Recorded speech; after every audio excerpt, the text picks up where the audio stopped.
실제 내용하고 다를 수 있는데 뭐 그렇더라도 큰 차이는 없겠죠. 고려대는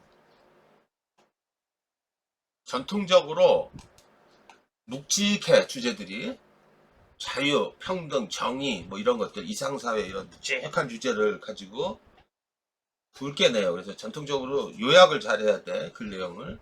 그리고 글을 좀 세련되게 잘 기술을 해야 돼. 그래서 고려대는 그 논증력, 논리의 비약, 논리성 결여, 그런 것들을 되게 중요시하게 봐. 응? 지난번에 한번 나눠준 적 있죠. 그 고려대에서 평가를 하면서 잘 쓴 답안과 잘못 쓴 답안에 대해서 부족 답안과 우수 답안에 그거 잘 봐야 돼. 거기 그 내용을 보라는 게 아니라 대학교의 코멘트를 잘 보란 말이야. 그것들이 굉장히 중요해. 응? 굵게 읽어야 되고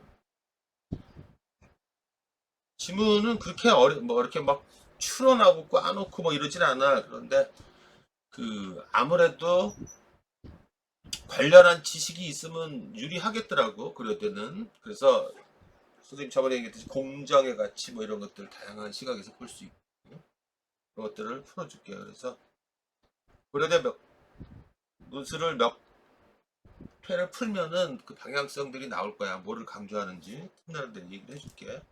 일단은 사회 논술부터 한번 보자고. 일단 읽고선 얘기를 하자고. 재심은 얘네들은 가나다라 그러지 않고 1, 2, 3이라 그래. 2, 3, 4의 세 화자의 관점을 바탕으로 세 화자의 관점이 있대. 일의 을국에 대해 평가하래. 일의 을국에 대해서. 그러니까 일의 을국의 갑국 을국인데 을국이래. 을국.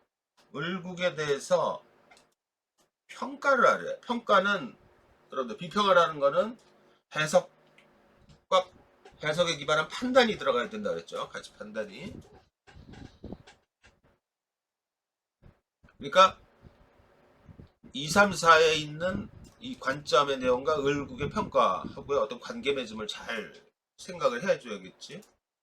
그리고 난 다음에 1에 세 국가의 사례를 종합을 하래. 여기서 종합이란 말이 제일 중요하지. 각각의 관점이 아니라 종합을 해가지고 그러니까 뽑을 수 있는 건 다 뽑아봐야겠죠. 이상적 사회의 조건에 관해서 논술을 하래. 논하라고 그러면은 논하라, 논술하라 뭐 이런 얘기들은 굉장히 포괄적인 개념이죠, 그죠? 그래서 비평하라는 게 기본적이고 거기다가 어떤 견해를 제시하고 때로는 해결 방안까지도 제시하고 그런 쪽으로 쭉 얘기를 하래. 그래서 이 문제는 뭐를 경계해야 하냐면은 머릿속 지식으로다가 냅다 갈기어 쓰면 안 돼. 지식이 중요하다고 얘기했지만은 그 지식이 제시문에 있는 내용과 부합돼야 되고 녹아 들어가야 돼. 핵심이. 그러니까 지식이 많으면 좋아. 그런데 전혀 동떨어지게 쓰는 경우가 있어. 그러면 안 되는 거야. 되게 평이하면서도 그런 내용을 잘 지키고 논리, 그런 데는 논증력을 되게 잘 봐. 그러니까 글이 막 두섭으면 안 되죠. 한번 보자 일단 핵심부터. 을국에 대해서 일단 읽어볼까? 갑국이 있었다. 이 국가에서는 국민들에게 양을 배분했다. 목장은 공동체 소유이므로 공동체 소유래. 뭐 중요한 거 다 보자고. 모든 국민들이 제한 없이 사용할 수 있다. 갑국에서는 한 사람당 양 한 마리씩 소유할 수 있었대. 소유는 어느 정도 소유권적 자유는 있네. 아이가 태어나면 국가에서 양을 한 마리 배분해 주었대. 하지만 가족 중 한 명이 사망하면 국가가 사망 원인과는 상관없이 무조건 양을 회수했대. 전형적인 사회주의 국가들이죠, 그죠? 그러니까 토지는 아니, 그러니까 재산은 양 사유재산 제도가 허용이 안 되죠. 국가가 갖고 있는데 부분적으로 수유할 수 있게 돼 있어. 이게 이제 전형적으로 중국 같은 나라가 그렇죠, 그죠? 그러면서도 부동산 값이 오르고 되게 신기하지, 그지? 그 나라 보면은. 그러니까 중국 같은 데서 사업하는 게 무서운 거야. 우리나라에서 롯데 뭐 큰 그룹들이 가서 사업을 펼치다가 다 철수했지, 그지? 그 가장 큰 이유가 갑자기 그냥 막 막무가내식으로 뭐 나가라 뭐 이런 식으로 몰아내고 그러니까 대책이 없는 거야. 깡패국가지, 깡패국가. 천재지변이나 질병으로 인해 사망한 경우에도 양을 무조건 회수했대. 그럴 때는 상황에 따라서 사람들은 경제적 어려움을 느낄 수도 있었다. 그래서 이에 대한 국민들이 불만을 갖고 있었다. 이에 대해서 개인의 노력이나 책임과 무관하게, 자 여기서 중요한 노력, 책임, 중요한 단어들은 놓치지 말고 다 구성할 때 써야지. 무관하게 구성을 한 명당 한 마리를 배분했대. 각국이란 나라는. 그러니까 사회주의, 완전한 사회주의 국가도 아니고 이런 거를 수정 사회주의 국가라 그래, 그죠? 옛날에 사회주의 국가는 공동 소유, 공동 분배의 원칙이잖아. 모든 사유재산은 국가에 있었죠, 그죠? 대표적인 게 옛날 구소련, 80년대 이전에 중국 뭐 이런 나라들이지, 그지? 근데 자꾸 문제가 생기니까 좀 자본주의를 일부 도입한 거야. 그래서 이런 경제 체제를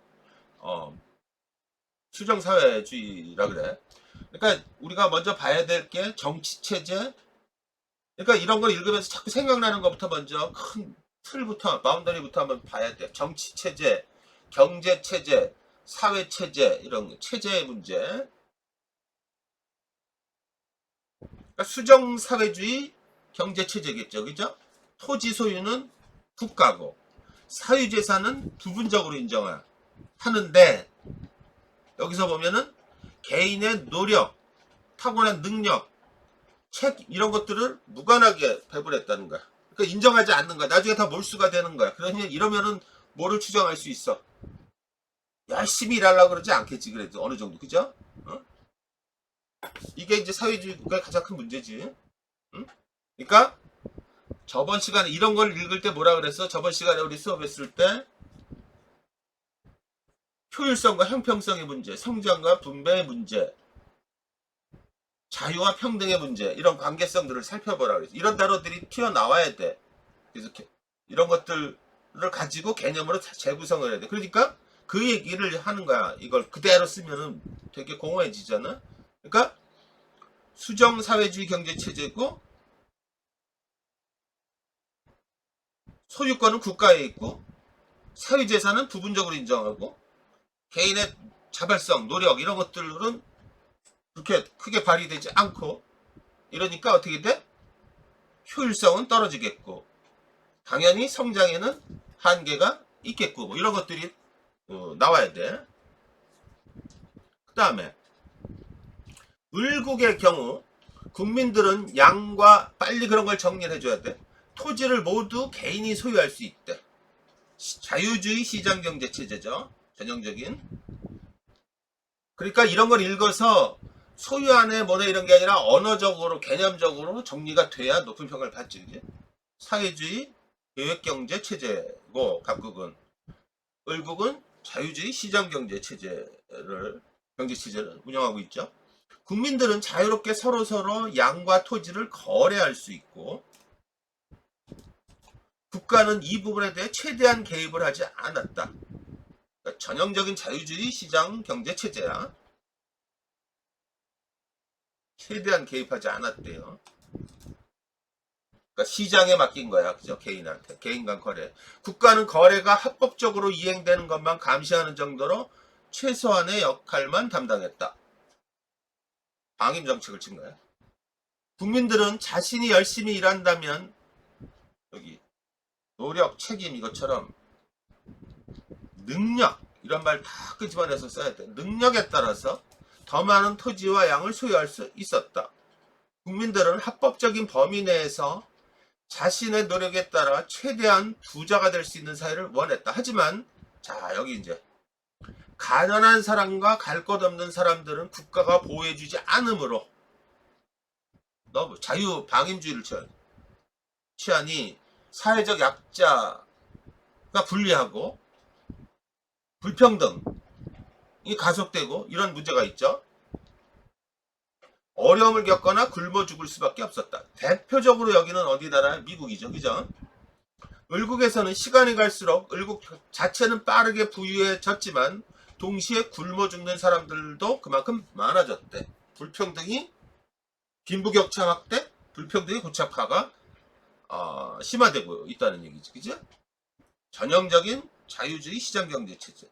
토지 소유자는 개인이고 사적 사유재산의 취득, 이전, 처분 이런 것들이 가능한 거. 전형적인 사유재산제고 개인들의 영리 추구, 이익, 사적 이익 추구를 자유를 보장하고 있고 또 자유로운 직업 선택이 가능하고 경제활동의 자유를 보장하고 그러니까 자원은 효율적으로 배분되고 분배, 성장은 되게 높겠지만은 분배가 문제가 되죠. 그죠? 형평성이 문제가 되고 그래서 빈부격차가 확대되고 불평등이 고착화되는 문제가 있는 거죠.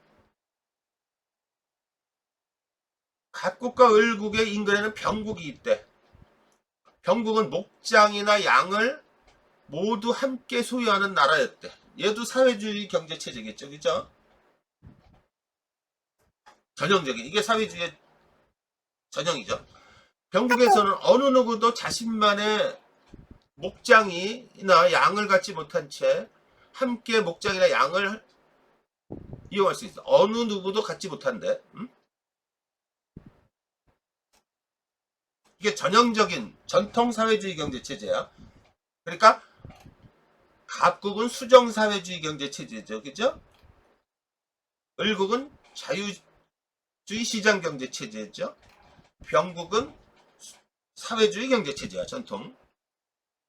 따라서 이 나라 사람들에게는 가난이나 부에 대한 생각 자체가 없었어. 하지만 이 나라에서는 일의 양에 따른 혜택이 없으므로 불만을 갖는 사람들 또한 점점 많이 발생하고 있죠. 그죠? 뿐만 아니라 일한 만큼 혜택이 부여되지 않으므로 열심히 일하고자 하는 사람들도 드물었대. 그렇지만 병국에는 경제적으로 을국만큼 성장하진 못했지만 을국처럼 가난해져서 굶어 죽는 사람은 없었대. 그러니까 불평등은 없는 나라지. 다 못 사는 거야. 이 나라가. 이제 공동소유, 공동생산에 이걸 정리를 해줘야 돼. 이렇게. 그러면서 문제점들이 막 튀어나오는 거야. 그러니까 뭘 얘기를 하고 있는 거야. 지금 장황하게 얘기했지만은 이 사회체제, 경제체제에서 저번 시간에 한 것처럼 효율성과 형평성 문제, 성장과 분배의 문제, 불평등의 문제 이런 것들이 이제 끄집어내줘야 되는 거야. 그걸 읽으면서 유추를 해줘야 돼. 을국에 대해서 이제 그 중에서 을국만 먼저 평가를 하래. 응? 그리고 여기서 그냥 2, 3, 4를 이제 우리가 봐야겠지. 평가거리를 찾아야지. 그런 다음에 세 국가의 사례를 종합하라고 하면서 이제 이상사회 조건을 얘기해. 이건 나도 그 앞에 부분만 먼저 봐야 되겠지. 2번을 야곱의 얘기가 나오고 노자의 사상이 나오고 또 이거 뭐야? 이거는 누구 거야? 아무튼 읽어보면 나오겠지. 이런 동양의 어떤 고전에 관한 거나 이런 것들을 준단 말이야. 여기서 추론을 해서 이제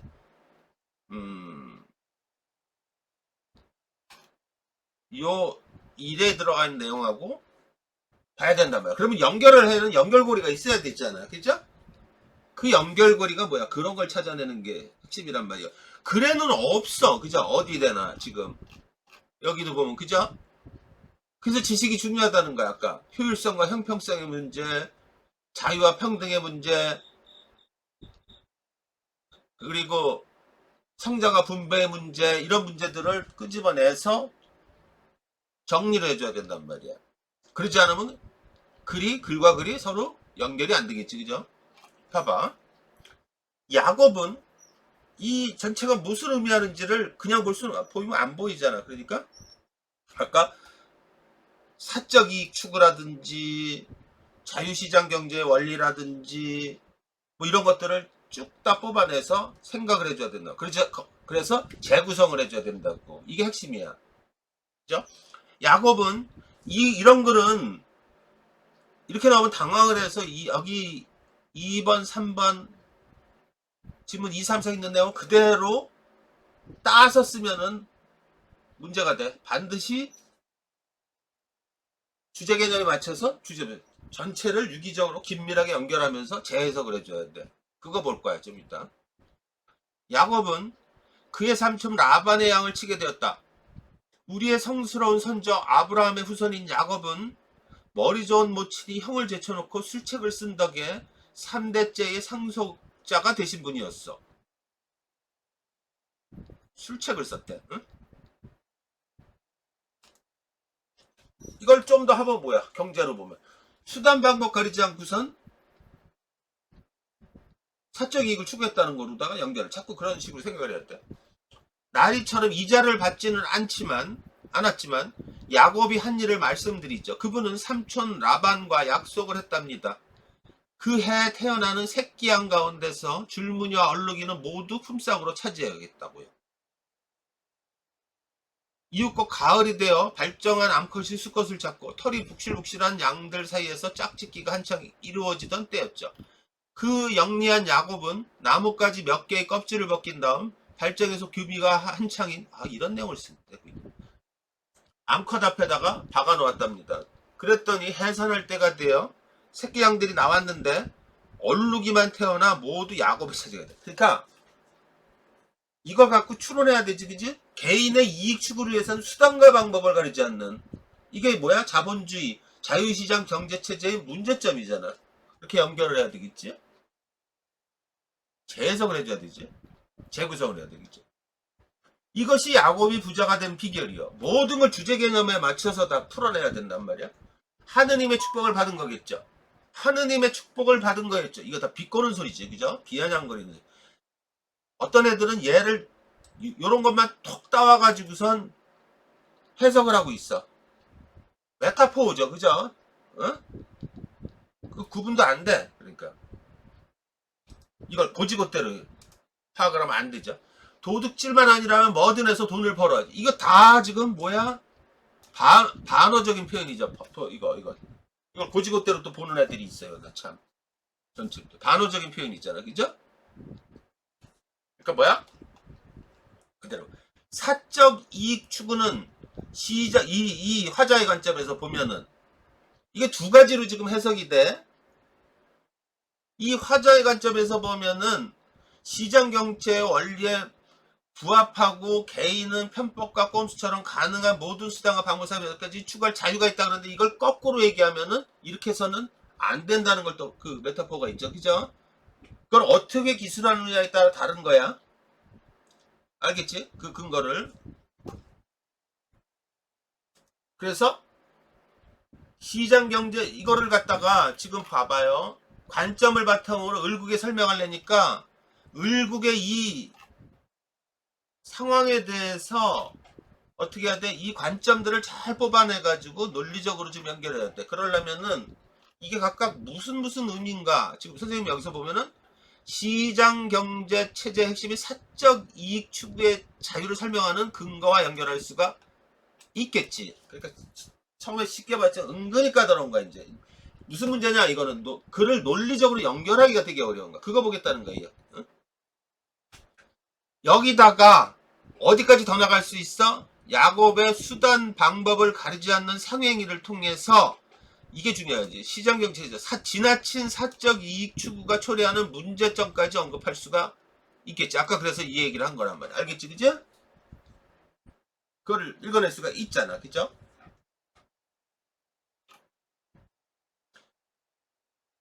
고려대 문제, 그리고 여러분들이 하나 알아야 될 거가 항상 주제 개념에 관통하는 사상과 생각을 집약하라는 것과 이렇게 묘사글들은 특징이 뭐다? 메타포, 은유가 되게 많다. 비유, 은유가 되게 많다 그랬잖아. 그죠? 그 함축하는 의미가 뭔지를 봐야 돼. 뭐에 의해서? 주제 개념, 논점에 맞춰가지고. 그냥 얼룩이가 어떻네요 이렇게 쓰면 안 돼요. 응? 전혀 동떨어진 얘기를 하면 안 돼. 다 풀어내야 돼. 그런 건 중요하진 않지. 더 보겠습니다. 그래서 얘가 전체 의미를 읽어야 돼. 아, 이게 무슨 얘기냐? 그냥 읽으면 읽혀지냐고. 그러니까 봐. 얘를 읽으면서 벌써 여기 주제가 안 나타나 있어. 그죠? 근데 일의 갑국, 을국, 병국을 보면은 뭐야? 경제 체제에 대해서 얘기를 하고 있어. 그러면 경제 체제가 각각 다른 게 있어. 수정 사회주의 체제, 몰라도 돼, 그런 거. 자유시장 경제 체제, 사회주의 경제 체제가 있는데, 경제 체제, 중요한 건 경제 체제라는 주제. 경제 체제의 차이. 경제 체제에 대해서 얘기할 때 반드시 뭐, 따라 들어오는 개념들이 아까 있었잖아. 그죠? 수정사회 체제든, 자유시장 경제 체제든, 효율성을 추구하냐, 형평성을 우선하냐, 성장이냐, 분배냐, 개인의 영리 추구 자유가 중요하냐, 사회적인 평등이 중요하냐, 이런 문제들을 끌고 와야 된단 말이야. 거기다가 다 통합해서 맞춰서 써야 되는 게 핵심이야. 그러니까 그 시각에서 얘를 들여다보란 말이야. 그냥 보지 말고. 그러면은 아, 이 야곱이 하는 행위가 뭐야? 전형적인 어떤 자유시장 경제 체제에서 일어날 수 있는 사적 이익 추구에 대해서 얘기하고 그에 따른 문제점에 대해서 지금 얘기를 해. 그죠? 그 부분을 얘기를 해야 된단 말이야. 이렇게 구성해 나가야 돼. 노자의 사상. 계속해서 채우는 것은 그만두느니만 못하며 두드려 나를 세우면 오래 간직할 수 없다. 그 무의의 사상이죠. 나중에 노자는 되게 중요해. 무의의 사상. 장자는 상대주의 관점 얘기하고 무의의 사상. 응? 지나침은 모자람보다 못하다는 거야. 그죠? 지나침을 경계하는 어떤 사상들. 금과 옥이 집안에 가득하면 결코 지키지 못하며 돈과 명예가 있어도 건방지면 자연히 허물을 남기게 된다. 자, 요게 핵심. 이루었을 때 물러나는 것이 하늘의 도다. 도가도 비상도. 그 유명한 예를 해서. 이게 뭐야? 이걸 그대로 뭐 지나치고 그만두고 뭐 가득하면 어떠 그러니까 경제 관점에서 풀라고 그랬잖아. 물질적인 풍족은 많은 사람들한테 이로운 편리함을 주지만 크게 지나치면 화를 불러온다는 거지. 그죠? 사회가 문제가 되고 이게 이러면 이걸 쭉 따라가면 어떻게 돼? 자유시장 경제 체제의 문제점 또는 한계 이런 거랑 연결할 수가 있겠죠. 그죠? 어떤 문제? 여기서 더 나가면은 불평등을 가속하면서 사회 불안, 사회 갈등을 야기하고 이런 내용들. 그죠? 그런 내용들을 자꾸 얘기를 해줘야 돼. 빈부격차 확대로다가 사회 갈등을 일으키고 이런 것들. 그러니까 지금 보면은 한번 봐봐. 글이 2와 3과 4는 이 내용을 유추를 통해서 핵심 논점만 뽑아내는 게 중요하죠. 그죠? 이 내용을 갖다 장황하게 써봤자 의미가 없지. 그죠? 그리고 본인의 지식 잘 풀어내야 돼. 그래서 내가 지식을 잘 갖추고 논리적으로 잘 연결해야 된다고 얘기를 한 거야. 그래서 지난 시간에 경제 체제에 대해서 내가 얘기를 해준 거야. 천하의 사람들이 모두 서로 사랑하면 강자는 약자를 억누르지 않고 이거는 딱 읽어보니까 이거 참 많이 나오대요. 그 묵자라고 들어봤죠? 겸해의 사상. 응? 묵자. 우리 말 나온 김에 이제 묵자의 사상을 한번 보자. 그러면은 어디에 있더라? 동양 2번에 1에 있는.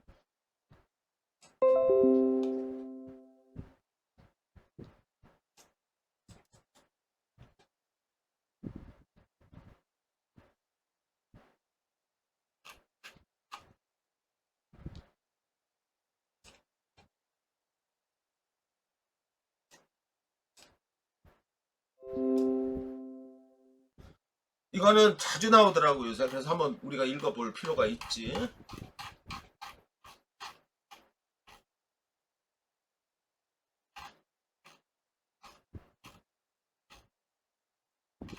이 소국가민이라고 굉장히 많이 나왔지.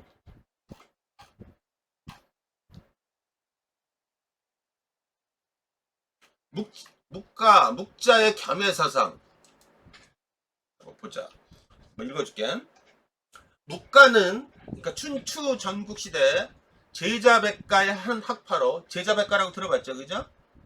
제자, 여러 사상가들을 얘기하는 거야. 백가, 수많은 학파.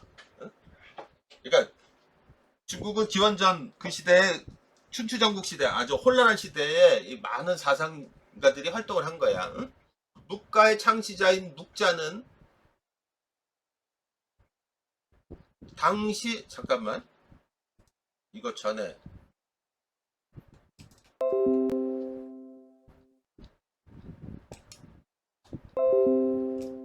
말 나온 김에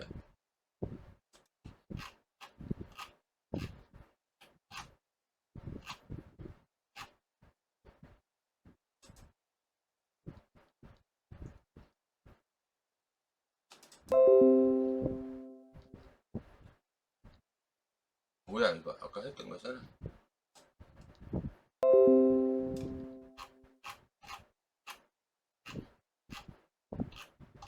동양 사상을 보면은, 이게 연결이 안 돼가지고 그러는데, 그 춘추 전국 시대에 만약에 유가, 도가, 묵가, 병가, 음양가, 종양가, 농가, 명가, 법가, 이런 사상가들이 활동을 한 거야. 특히 유가와 도가를 잘 알아야 되겠죠. 이 내용에다가 여러분들이 이거를, 그 도표를 지금 선생님이 만든 책을 많이 갖고 있다면 그냥 보지 말고 여기다가 자꾸 그 업데이팅을 하라 그랬지, 그지? 여러분들이 잘 알게. 응? 따로 요것만 보고, 저번에 그 개념에 대해서 그 정리된 거를 재편집을 해서 준다 그랬지. 누구야, 걔가 이름이 뭐지? 걔 이름 까먹었다, 그지? 걔가 지금 하고 있어. 그때나 보자고. 제자백과의 사상인데, 보이나 여러분들? 당시 사회를 지배했던 유교 이념에 반대했다. 육아 사상을 조차 형식적 의식과 예절을 중시하려 드는 것은 국고를 낭비하는 어리석은 짓이라고 비판했다.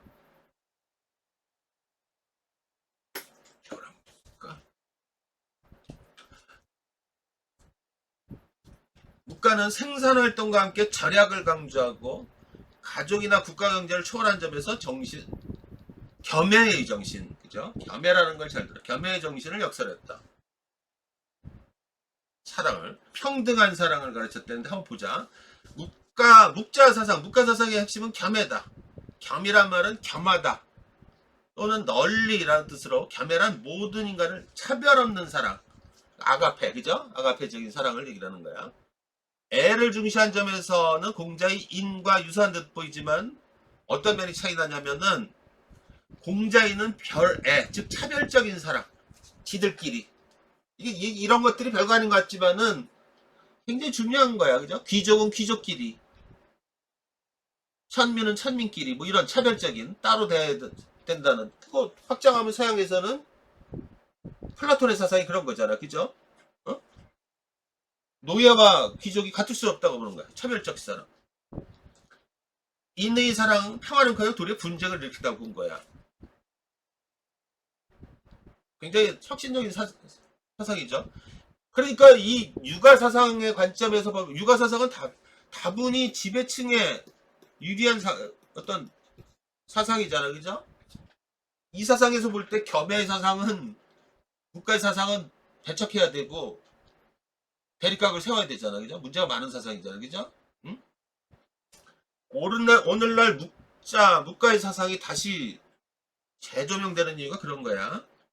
묵자는 그 이유 하나가 공자인은 가족애를 출발점으로 하면서 궁극적으로는 가족, 형제, 부모, 수기, 수시, 무슨 신체 발구 수신부, 그런 거 얘기하잖아, 그죠?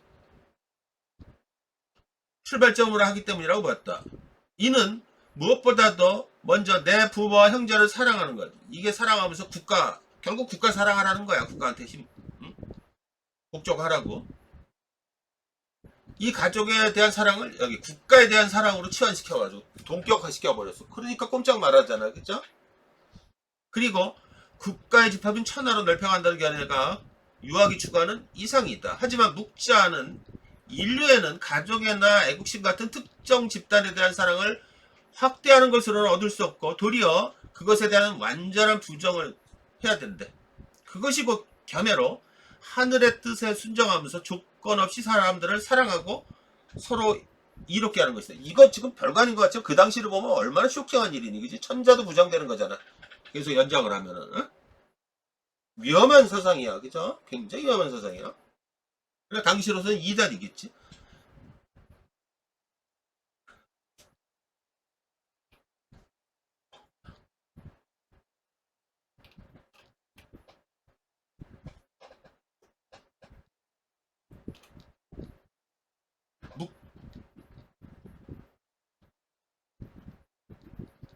묵자의 겸해는 특정 공동체의 이해와 이익을 근간으로 하는 이게 이제 예래 사상들의 특정 공동체, 자기들, 지배층들, 유학의 인과는 사상면에서 이질적일 뿐 아니라 이것에 대한 부정을 기반으로 한다.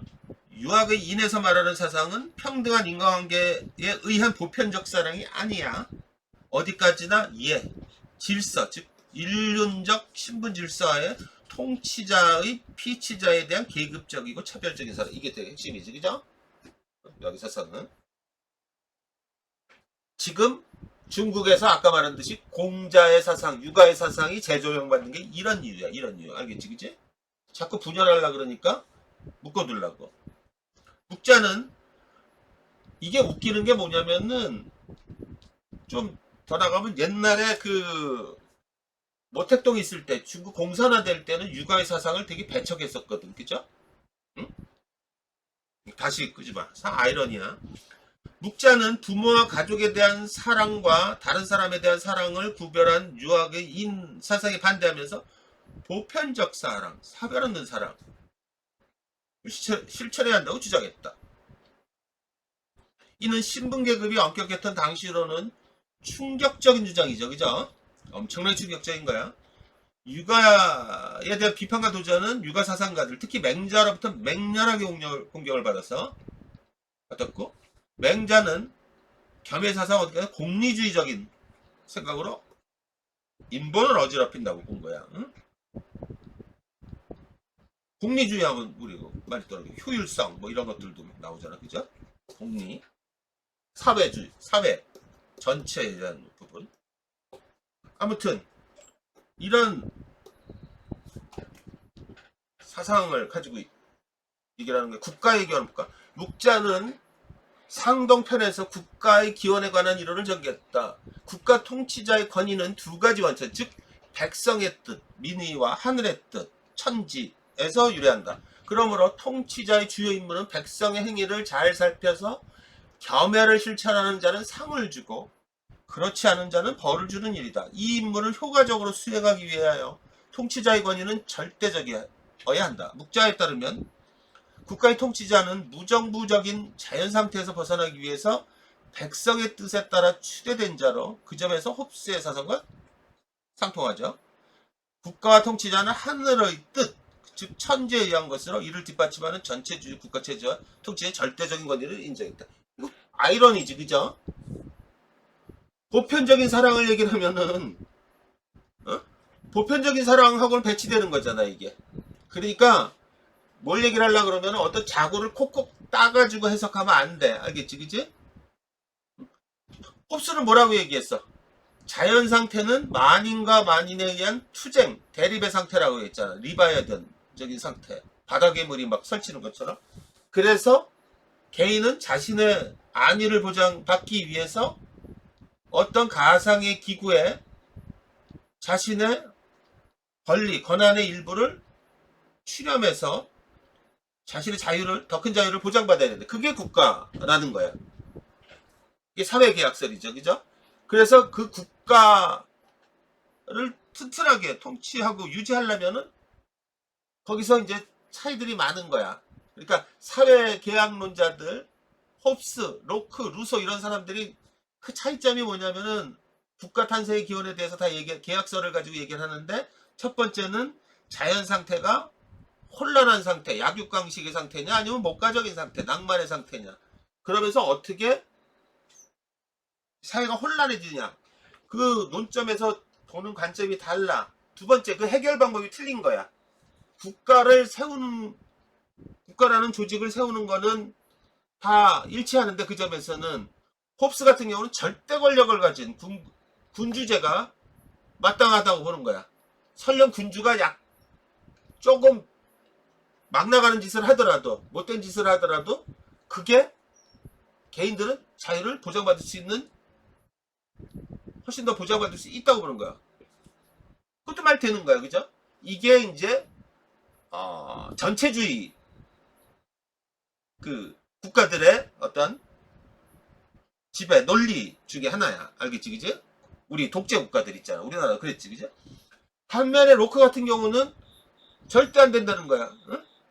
민주제야 되고 로크나 루소는 로크는 심지어는 국가 군주 그러니까 대표자가 망나니 짓을 하면 어떻게 한다고 그랬어? 뒤집어 엎어버렸는데 그게 시민혁명이야. 그죠?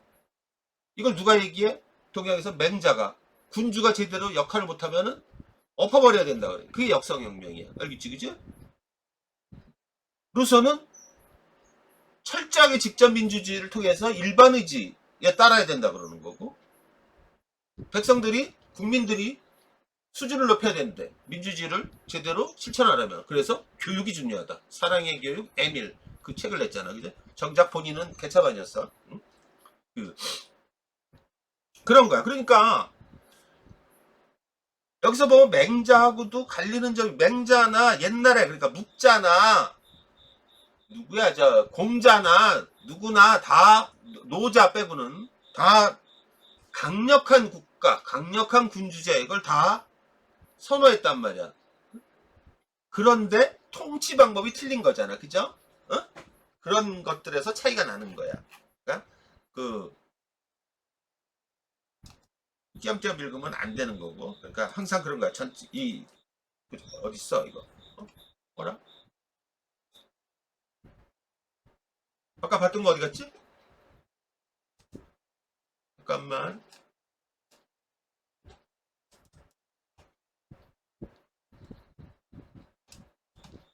이거 다 봤지? 그러면은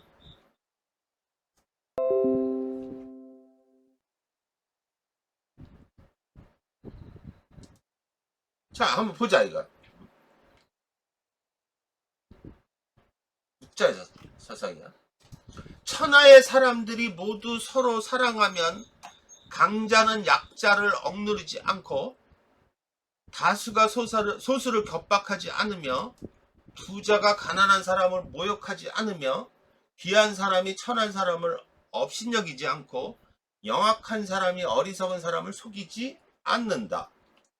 천하의 재앙과 찬탈, 원망과 한탄이 생기지 않게 하려면 서로 사랑해야 한다. 차별 없이. 이렇게 부인과 아이가 없는 늙은이는 부양받아 수명을 다할 수 있고 부모가 없는 여리고 약한 고아는 기대고 의지할 바가 있어 성장할 수 있다. 이제 두루 아우름을 올바름으로 삶으면 이와 같은 이로움이 생긴다. 이제 둘은 서로 사랑하고 서로 이롭게 하는 것은 이로움이 있고, 게다가 하기 쉬우며 이루다 계산할 수 없다. 진실로 상과 칭찬으로 사랑을 권장하고 형벌로서 두려워하게 하면 내 생각에 사람들이 서로 사랑하고 서로 이롭게 하는 일에 매진할 거예요. 굉장히 황당한 질문인 것 같지, 그죠? 이게 그래 경제 취지하고 무슨 상관? 빨리 접점들을 찾아내기 위해 노력을 해야 돼. 그지? 지금 보면은 진실로 상과 칭찬을 사랑하고 형벌로서 두려워하게 하고 이런 것들이 키들이지. 다 뭐야 이게 지금? 응? 사회적 약자 경제 보호를 위해서 저번 시간에 봤지. 국가 개입의 당위성의 문제를 지금 여기서 도출해낼 수 있지. 그게 되게 중요해. 여기서 이게 전혀 다른 얘기 같은데 또 왜? 주제 개념에 맞춰서 봐야 되잖아. 그죠?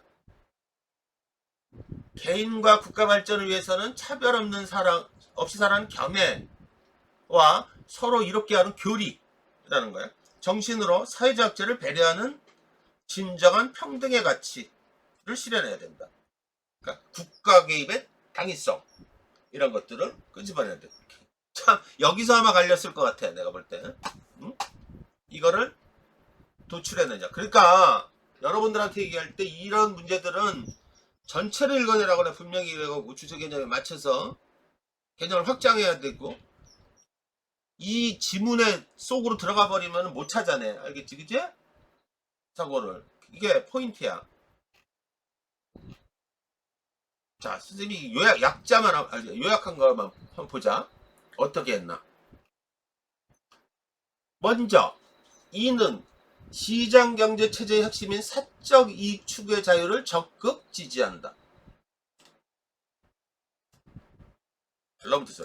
자유시장 경제의 원리를 충실히 따르면서 구성원들의 자발적인 경쟁을 유도하고 각자의 능력을 최대한 발휘할 수 있도록 개인에게 더 많은 기회를 부여할 때 시장은 효율적인 방향으로 작동한다. 따라서 을국처럼 그대로 넘어가면 나와서 구현하면서 논조를 확장해야 돼. 자유시장 경제 체제를 시행하여 시장 참여자들의 경제활동 의지 및 동기부여와 같은 경제적 유인, 경제적 유인이란 말이 알죠? 경제학에서 중요히 다루는 말. 높일수록 사람들은 성실하게 열심히 일하려 들고 그에 따라 개인의 부는 증가하고 국가 경제는 성장한다. 이렇게 보면 되겠죠. 그죠? 다음으로 여러분들이 이거를 가지고 대부분이 또 쓰면은 여러분들 제발 내가 얘기를 하는데 그걸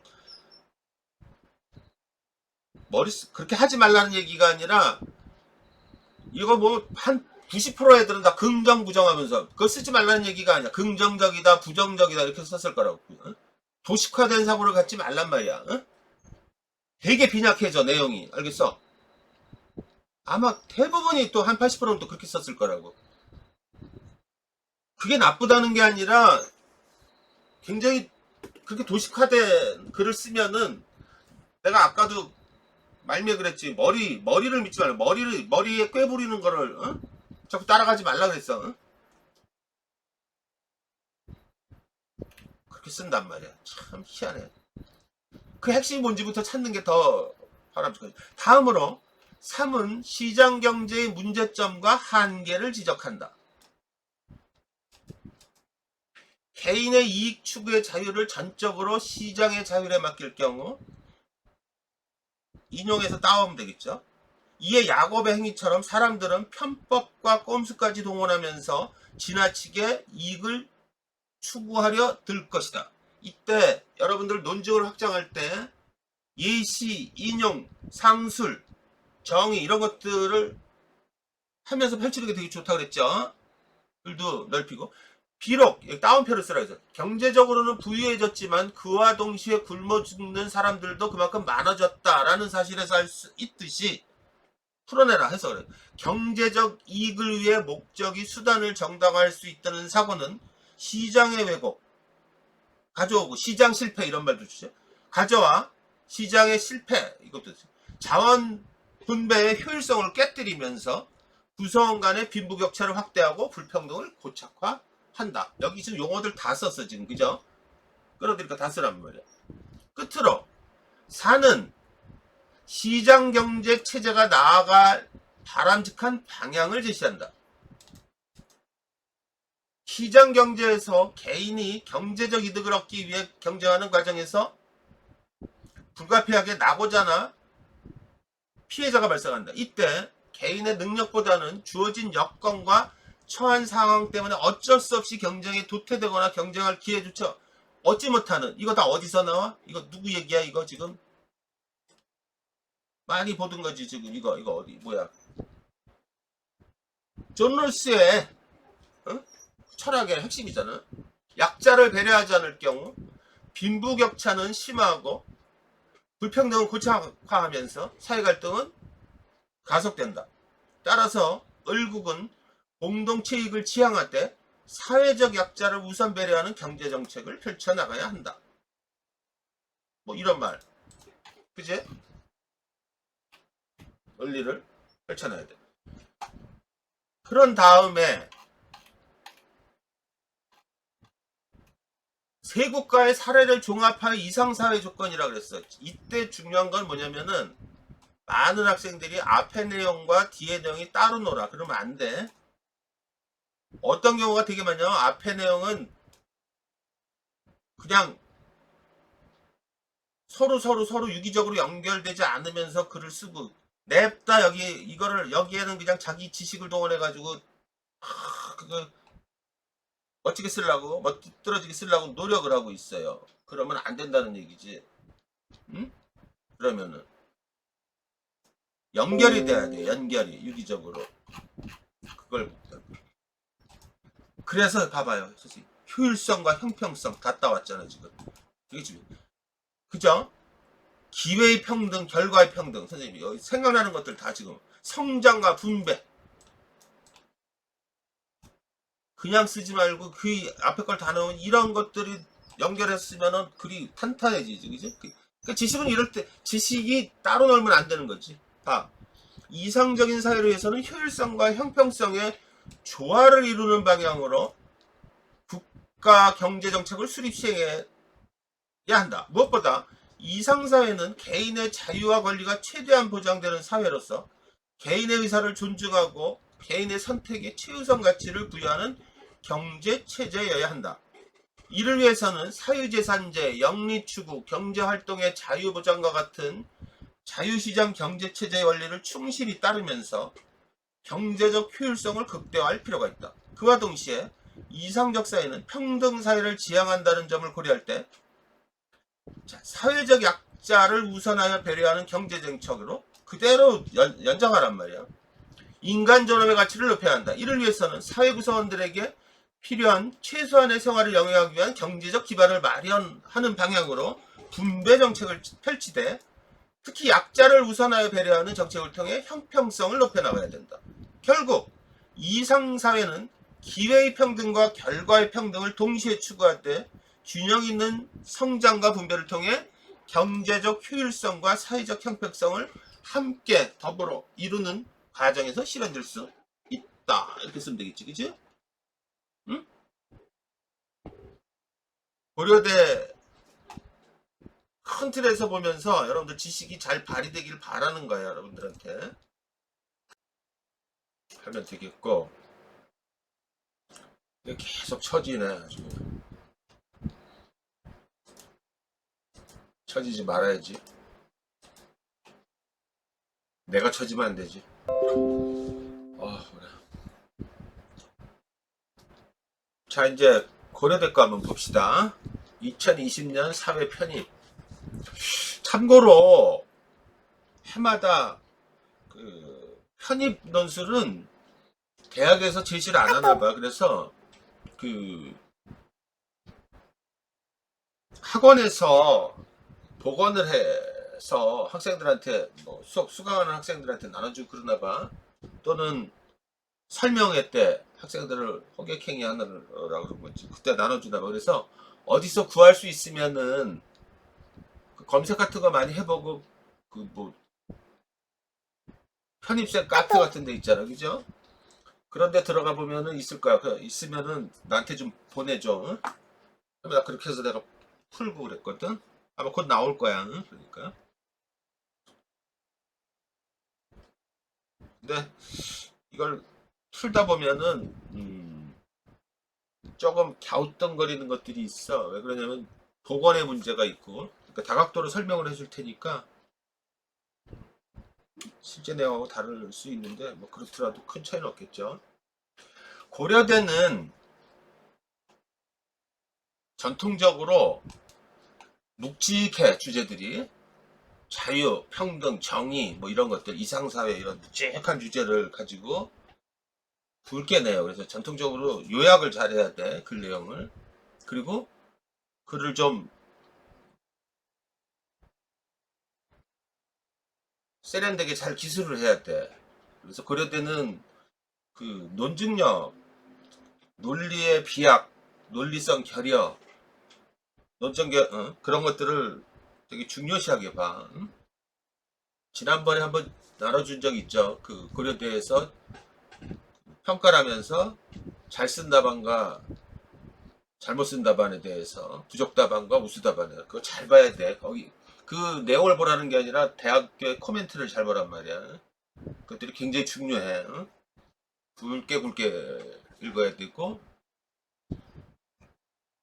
지문은 그렇게 뭐 이렇게 막 추론하고 꽈놓고 뭐 이러진 않아. 그런데 그 아무래도 관련한 지식이 있으면 유리하겠더라고 그럴 때는. 그래서 선생님 저번에 얘기했듯이 공정의 가치 뭐 이런 것들 다양한 시각에서 볼 수 있고 그런 것들을 풀어줄게요. 그래서 고려대 문수를 몇 회를 풀면은 그 방향성들이 나올 거야. 뭐를 강조하는지 틈나는 데 얘기를 해줄게. 일단은 사회 논술부터 한번 보자고. 일단 읽고선 얘기를 하자고. 재심은 얘네들은 가나다라 그러지 않고 1, 2, 3이라 그래. 2, 3, 4의 세 화자의 관점을 바탕으로 세 화자의 관점이 있대. 일의 을국에 대해 평가하래. 일의 을국에 대해서. 그러니까 일의 을국의 갑국 을국인데 을국이래. 을국. 을국에 대해서 평가를 하래. 평가는 여러분들 비평을 하는 거는 해석과 해석에 기반한 판단이 들어가야 된다 그랬죠. 가치 판단이. 그러니까 2, 3, 4에 있는 이 관점의 내용과 을국의 평가하고의 어떤 관계 맺음을 잘 생각을 해줘야겠지. 그리고 난 다음에 1에 세 국가의 사례를 종합을 하래. 여기서 종합이란 말이 제일 중요하지. 각각의 관점이 아니라 종합을 해가지고 그러니까 뽑을 수 있는 건 다 뽑아봐야겠죠. 이상적 사회의 조건에 관해서 논술을 하래. 논하라고 그러면은 논하라, 논술하라 뭐 이런 얘기들은 굉장히 포괄적인 개념이죠, 그죠? 그래서 비평하라는 게 기본적이고 거기다가 어떤 견해를 제시하고 때로는 해결 방안까지도 제시하고 그런 쪽으로 쭉 얘기를 하래. 그래서 이 문제는 뭐를 경계해야 하냐면은 머릿속 지식으로다가 냅다 갈기어 쓰면 안 돼. 지식이 중요하다고 얘기했지만은 그 지식이 제시문에 있는 내용과 부합돼야 되고 녹아 들어가야 돼. 핵심이. 그러니까 지식이 많으면 좋아. 그런데 전혀 동떨어지게 쓰는 경우가 있어. 그러면 안 되는 거야. 되게 평이하면서도 그런 내용을 잘 지키고 논리, 의뢰되는 논증력을 되게 잘 봐. 그러니까 글이 막 두섭으면 안 되죠. 한번 보자 일단 핵심부터. 을국에 대해서 일단 읽어볼까? 갑국이 있었다. 이 국가에서는 국민들에게 양을 배분했다. 목장은 공동체 소유이므로 공동체 소유래. 뭐 중요한 거 다 보자고. 모든 국민들이 제한 없이 사용할 수 있다. 갑국에서는 한 사람당 양 한 마리씩 소유할 수 있었대. 소유는 어느 정도 소유권적 자유는 있네. 아이가 태어나면 국가에서 양을 한 마리씩 한 마리 배분해 주었대. 하지만 가족 중 한 명이 사망하면 국가가 사망 원인과는 상관없이 무조건 양을 회수했대. 전형적인 사회주의 국가들이죠, 그죠? 그러니까 토지는 그러니까 재산은 양 사유 재산 제도가 허용이 안 되죠. 국가가 갖고 있는데 부분적으로 수유할 수 있게 돼 있어. 이게 이제 전형적으로 중국 같은 나라가 그렇죠, 그죠? 그러면서도 부동산 값이 오르고 되게 신기하지, 그지? 그 나라 보면은. 그러니까 중국 같은 데서 사업하는 게 무서운 거야. 우리나라에서 롯데 뭐 큰 그룹들이 가서 사업을 펼치다가 다 철수했지, 그지? 가장 큰 이유가 갑자기 그냥 막 막무가내식으로 뭐 나가라 뭐 이런 식으로 몰아내고 그러니까 대책이 없는 거야. 깡패국가지, 깡패국가. 천재지변이나 질병으로 인해 사망한 경우에도 양을 무조건 회수했대. 그럴 때는 상황에 따라서 사람들은 경제적 어려움을 느낄 수도 있었다. 그래서 이에 대한 국민들이 불만을 갖고 있었다. 이에 대해서 개인의 노력이나 책임과 무관하게, 자 여기서 중요한 노력, 책임, 중요한 단어들은 놓치지 말고 다 구성할 때 써야죠. 무관하게 구성을 한 명당 한 마리를 배분했대. 갑국이란 나라는. 그러니까 사회주의, 완전한 사회주의 국가도 아니고 이런 거를 수정사회주의 국가라 그래, 그죠? 옛날에 사회주의 국가는 공동 소유, 공동 분배의 원칙이잖아. 모든 사유재산은 국가에 있었죠, 그죠? 대표적인 게 옛날 구소련, 80년대 이전에 중국 뭐 이런 나라들이지, 그지? 근데 자꾸 문제가 생기니까 좀 자본주의를 일부 도입한 거야. 그래서 이런 경제 체제를 수정사회주의라 그래. 그러니까 우리가 먼저 봐야 될 게 정치 체제. 그러니까 이런 걸 읽으면서 자꾸 생각나는 것부터 먼저 큰 틀부터 바운더리부터 한번 봐야 돼. 정치 체제, 경제 체제, 사회 체제, 이런 체제의 문제. 그러니까 수정사회주의 경제체제겠죠, 그죠? 토지 소유는 국가고 사유재산은 부분적으로 인정하는데, 여기서 보면은 개인의 노력, 타고난 능력, 이런 것들을 무관하게 배분했다는 거야. 그러니까 인정하지 않는 거야. 나중에 다 몰수가 되는 거야. 그러니 이러면은 뭐를 추정할 수 있어? 열심히 일하려고 그러지 않겠지, 그래도 어느 정도, 그죠? 이게 이제 사회주의 국가의 가장 큰 문제지. 응? 그러니까 저번 시간에 이런 걸 읽을 때 뭐라 그랬어? 저번 시간에 우리 수업했을 때 효율성과 형평성의 문제, 성장과 분배의 문제, 자유와 평등의 문제, 이런 관계성들을 살펴보라 그랬어. 이런 단어들이 튀어나와야 돼. 그래서 이런 것들을 가지고 개념으로 재구성을 해야 돼. 그러니까 그 얘기를 하는 거야. 이걸 그대로 쓰면은 되게 공허해지잖아. 그러니까 수정사회주의 경제체제고 소유권은 국가에 있고 사유재산은 부분적으로 인정하고 개인의 자발성, 노력 이런 것들은 그렇게 크게 발휘되지 않고, 이러니까 어떻게 돼? 효율성은 떨어지겠고 당연히 성장에는 한계가 있겠고 뭐 이런 것들이 나와야 돼. 그 다음에 을국의 경우 국민들은 양과 빨리 그런 걸 정리를 해줘야 돼. 토지를 모두 개인이 소유할 수 있대. 자유주의 시장경제 체제죠, 전형적인. 그러니까 이런 걸 읽어서 소유안에 뭐네 이런 게 아니라 언어적으로 개념적으로 정리가 돼야 높은 평을 받지, 그지?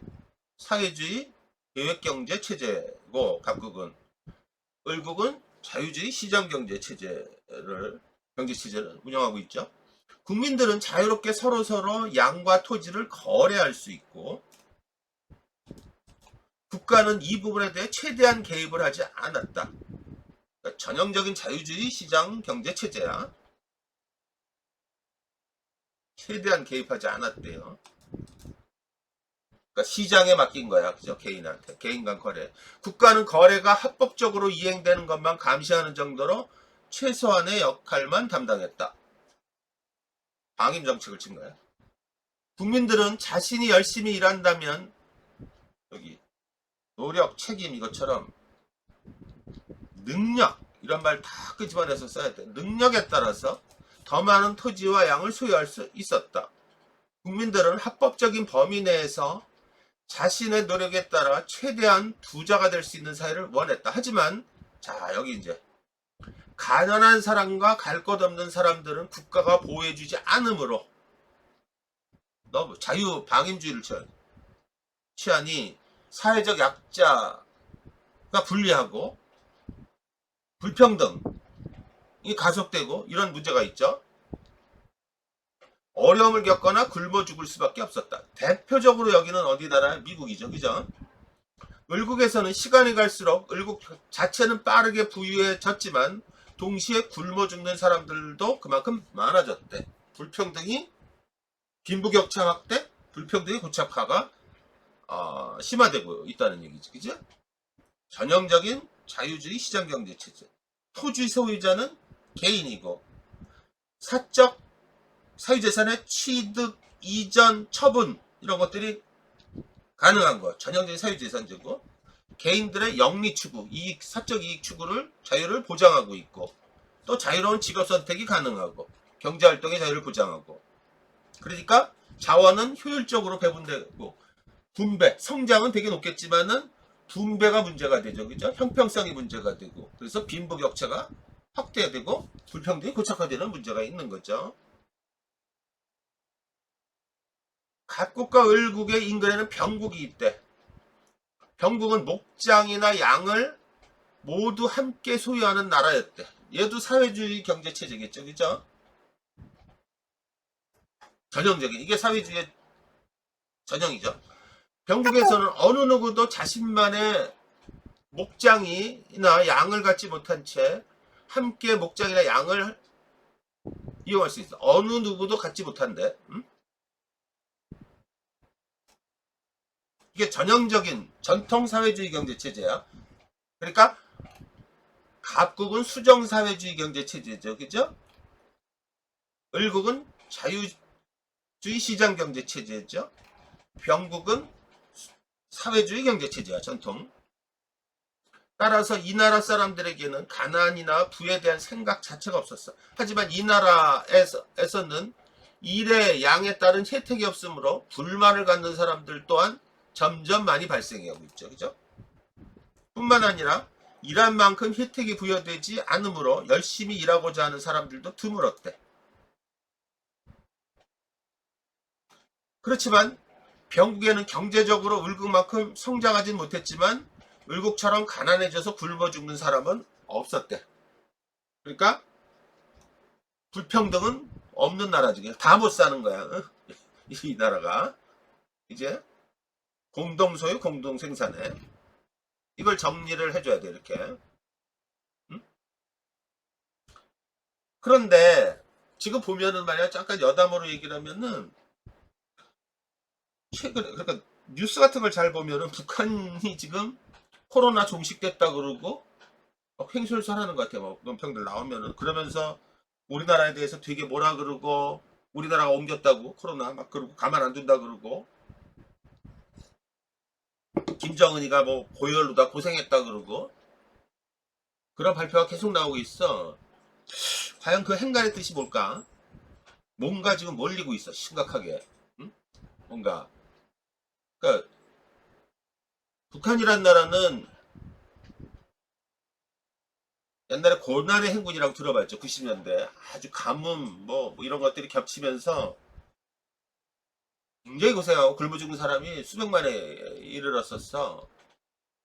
뚫고 나왔는데 그 이후로 이제 시민들은 전형적인 사회주의 국가잖아요. 각자 도생의 길을 다 걷게 됐지. 그래서 활성화된 게 뭐야? 장마당. 우리나라로 얘기하면 시장이 활성화된 거야. 개인들이 알아서. 그 활성화됐는데 그 와중에 코로나가 발병이 되면서 이제 교육이 끊기고 이러면서 굉장히 지금 위축되고 아마 내부의 불만이 굉장히 심한가 봐. 그런데 그 오랜 동안 그것이 지속된 가장 큰 원인은 그 미국의 경제 봉쇄죠, 그죠? 핵과 관련해 가지고. 그래서 지금 북한이 막 내부적으로 지금 부글부글 끓고 있는 것 같아. 응? 내부적으로 뭔가 그런 돌파구를 막 전원적으로 얘기를 하는데 아무래도 북한이 지금 그, 그 뭐라 그러나 대면 접촉이죠. 그걸 불허했던 것들 다 이제 허용을 하고 그랬대. 이 얘기는 묵시적으로 장마당이 활성화되는 거를 묵시적으로 허용하겠다는 의도가 있는 것 같아. 그만큼 지금 굉장히 심각한 것 같아. 굉장히 심각한 것 같아. 아무튼 그런 거야. 어? 이 상황을 보면은 굶어 죽는 사람 없었다는데 거의 많이 굶어 죽지. 그러니까 북한은 참 독특한 나라야. 어? 북한은 정말 이해가 안 나는 나라지, 그지? 딱 조선 시대의 그냥 연장인 것 같아, 그죠? 응? 근데 그게 되게 신기해요. 좀 여담으로 얘기를 하면은 이해를 돕기 위해서 얘기하면 굉장히 신기한 게 말이야. 선생님 아는 지인들 중에 그 인도 사람들이 좀 있어. 여러분들 인도 사람 하면 무식하고 무식하겠지 대부분 무지하고. 근데 인도의 엘리트는 대단한 거야. 인도 공과대학 IIT라고 인도 공과대학 출신 애들은 초인류 엘리트들이야. 어마어마한 부자들이고. 응? 걔네들이 우리나라 와가지고 저기 맥킨지, 딜로이트 이런 컨설팅 회사에 있으면서 선생님 미팅할 때 같이 참여하고 그래가지고 친해지고 그랬는데 그래서 그 친구들이 지금 미국 가가지고 뭐 시애틀에 있는 아마존에 재무 담당하고 있고 뭐 구글도 들어가 있고 막 그래. 굉장히 뛰어난 애들이야. 그런데 너무 재밌는 거는 벌써 지금으로부터 한 10년 전으로 보면 그때가 선생님 나이가 한 50, 40대 후반 50대 걔네들 보면은 되게 젊어. 20대 30대만 돼도 애 늙으냐 거기들 보면은 응? 40대는 완전히 원로고. 그러니까 선생님 40대 때 20대 알록 차트라복라는 그 친구 지금 시애틀에 아마존에 있는 친구 뭐 여러 가지 그런 애들하고 이제 만나잖아. 그러면은 너무 놀라운 게 선생님하고 막 20살 차이 나고 그러는데 그 간극을 별로 모르겠어. 그게 난 되게 신기했어. 뭐냐면은 선생님 지금 그때 당시에 좋아하는 노래 많이 들었던 노래가 70년대 후반 여러분들이 한번 까먹었겠지만 80년대 올드팝 하드락 뭐 이런 것들이었다고. 뭐 레드 제플린이나 디퍼플이나 뭐 이런 노래방 가면 노래가 똑같아 걔네들이 그 젊은데도. 그게 처음엔 너무 이해가 안 간 거야. 어? 그러니까 그 사회가 애들은 굉장히 공부를 해서 혁신적으로 사고는 발달했는데도 그 문화는 그러니까 사고와 문화의 간극은 있을 수 있다고 하는 거야. 그 주류 사회, 그 아니면 인도 사회 문화는 그만큼 후발적인 거지. 응?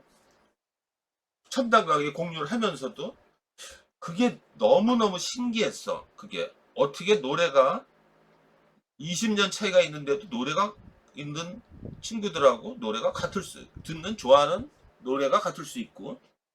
근데 그걸 쭉 유추해보면 어떤 일이 벌어져. 북한도 그렇잖아, 그죠? 어떻게 저 조선시대 19세기 말 이때 사고가 아직까지 갖고 있을까? 상당 부분은. 근데 그걸 유추해보면 그게 가능하다는 생각도 들어. 아직도 가부장적이고, 그죠? 전통사회의 어떤 가치관을 가지고 있고, 그러면서 새로운 문물이 계속 유입되면서, 뭐 IT 기술, 또는 뭐 무슨 휴대폰에 관련된 뭐 기술 뭐 이런 것들도 다 수용되고, 그렇게 굉장히 복합적으로 작용을 해. 그 자체가. 물론 문화지체 현상 같은 것들을 상당히 많이 겪겠지. 아마도 북한이란 나라는 우리나라보다, 우리나라도 세대 간의 그 간극이 그렇게 큰데 북한은 더 클 것 같아. 그죠? 너무나 많은 어떤 간극의 어떤 그 차이가 있을 거라고 보고 그런 느낌들이 가죠. 그래서 이러한 것들도 한번 읽어보면은 경제체제를 고려대가 냈지만은 한번 생각을 해보면은 갑국이나 을국이나 병국이나 뭐 이렇게 뭐 시험 내기 좋게 이렇게 냈지만은 여러분들이 보면 갑국이나 병국이나 병국은 북한이라고 치고 갑국은 중국이라고 쳐보란 말이야. 거의 중국이 지금 딱 적고 저렇거든. 근데 중국 보면은 우리나라보다 더 자본주의 사회 같지, 그죠? 자유시장 경제, 자본주의를 도입하면서 그러면서 민주적으로는 굉장히 독재가 완고한 국가고 뭐 이런 식이 되어 있잖아, 그죠? 민주화를 절대 거부하고 있고 전형적인 공동체 사회. 그래서 중국이란 나라를 보면은 뭐 동북공정 뭐 이런 것들을 많이 하잖아. 중국이란 나라는 다민족 국가야, 다민족 국가. 중국은 분열과 통합이 계속 반복되던 시대야. 중국이란 나라는 기원전으로 따지면은 그리스 로마하고 비슷한 때죠. 기원전 5세기, 4세기, 5세기 그때부터 출발을 한 거니까 지금 무려 근 3,000년을 지금 이끌어 왔잖아. 2800년, 3,000년을.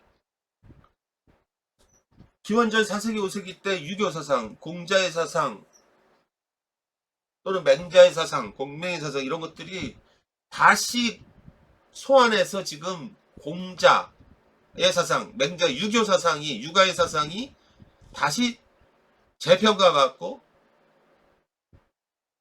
그 사상이 확장이 되고 이런 국가적으로 다 그런 걸 밀고 있어. 이게 무슨 의미를 얘기를 할까, 그죠? 그만큼 자꾸 이제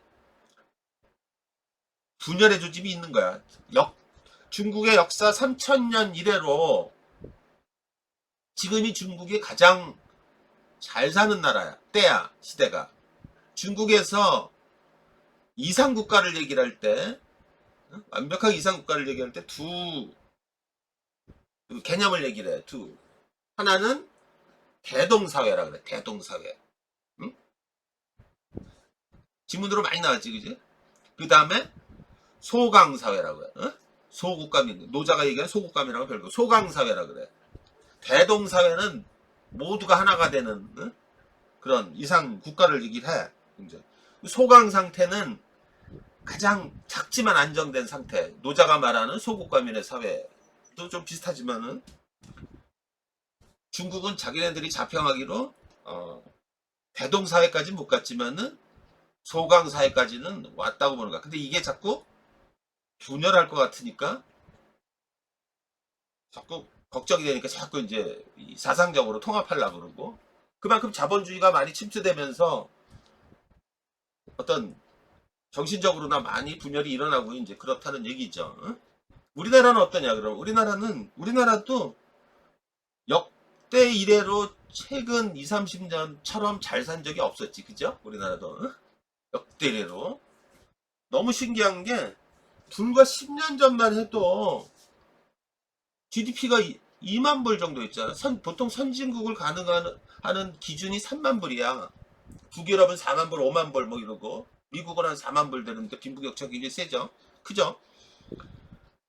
어느 순간에 그래서 우리나라가 선진국이라고 얘기를 안 했는데 어느 순간에 스멀 우리나라 선진국이라고 해. 3만 불이 지금 됐잖아. 그리고 그러면서도 그걸 옛날에 보면 에이 우리가 무슨 선진국이야 그랬는데 지금은 그렇구나 이렇게 서로 수긍들을 하죠. 그죠?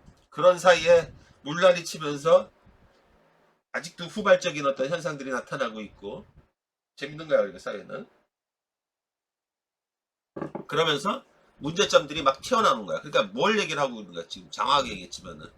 이 사회체제, 경제체제에서 저번 시간에 한 것처럼 효율성과 형평성 문제, 성장과 분배의 문제, 불평등의 문제, 이런 것들이 이제 끄집어내줘야 되는 거야. 그걸 읽으면서 유치를 해줘야 돼. 을국에 대해서 이제 그 중에서 을국만 먼저 평가를 하래. 응? 그리고 여기서 그냥 2, 3, 4를 이제 우리가 봐야겠지. 평가거리를 찾아야지. 그런 다음에 세 국가의 사례를 종합하라고 하면서 이제 이상사회 조건을 얘기해. 이건 나도 그 앞에 부분만 먼저 봐야 되겠지. 2번을 야곱의 얘기가 나오고 노자의 사상이 나오고 또 이거 뭐야? 이거는 누구 거야? 아무튼 읽어보면 나오겠지. 이런 동양의 어떤 고전에 관한 거나 이런 것들을 준단 말이야. 여기서 추론을 해서 이제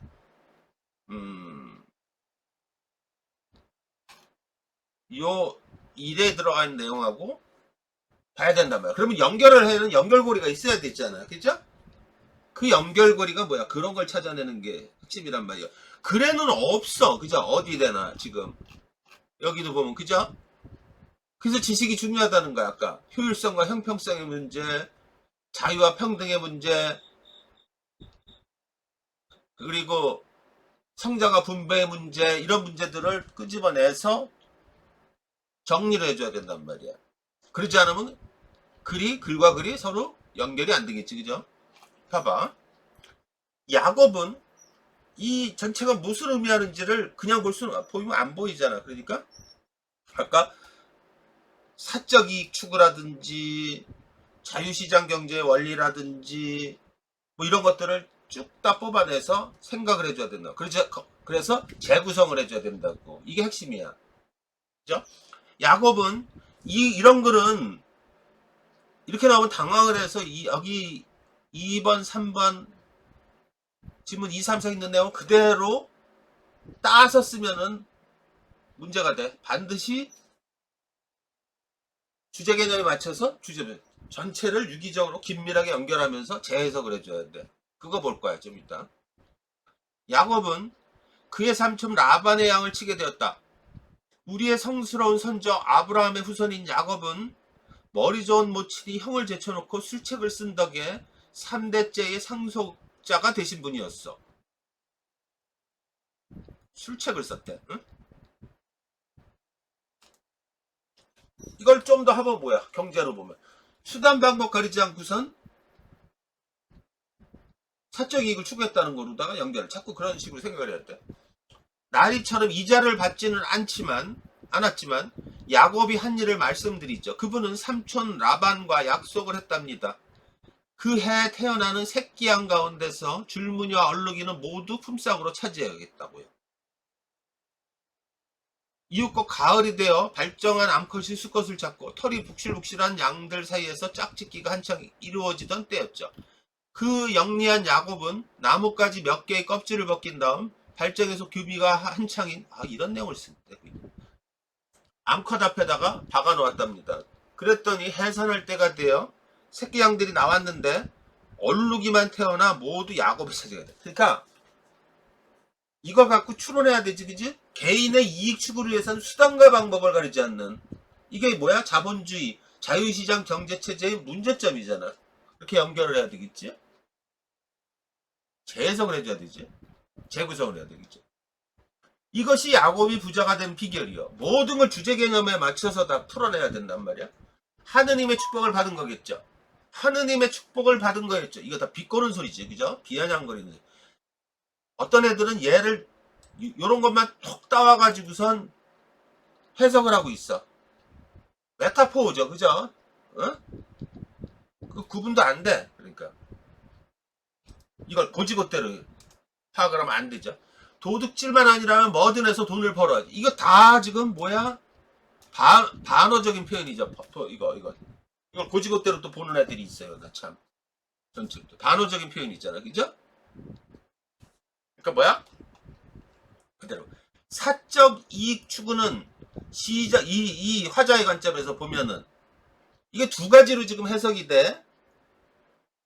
이 화자의 관점에서 보면은 시장 경제의 원리에 부합하고 개인은 편법과 꼼수처럼 가능한 모든 수단과 방법까지 추구할 자유가 있다 그러는데 이걸 거꾸로 얘기하면은 이렇게 해서는 안 된다는 걸 또 그 메타포가 있죠. 그죠?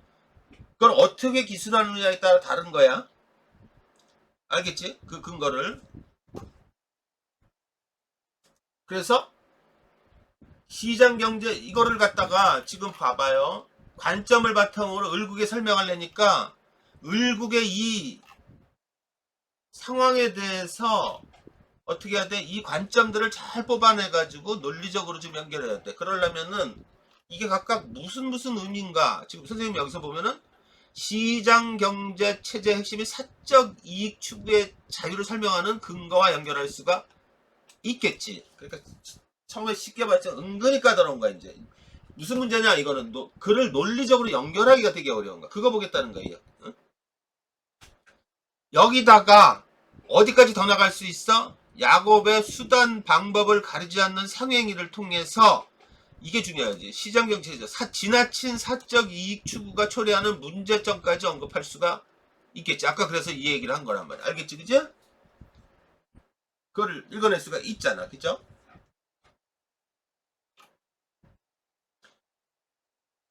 고려대 문제. 그리고 여러분들이 하나 알아야 될 거가 항상 주제 개념에 관통하는 사상과 생각을 집약하라는 것과 이렇게 묘사글들은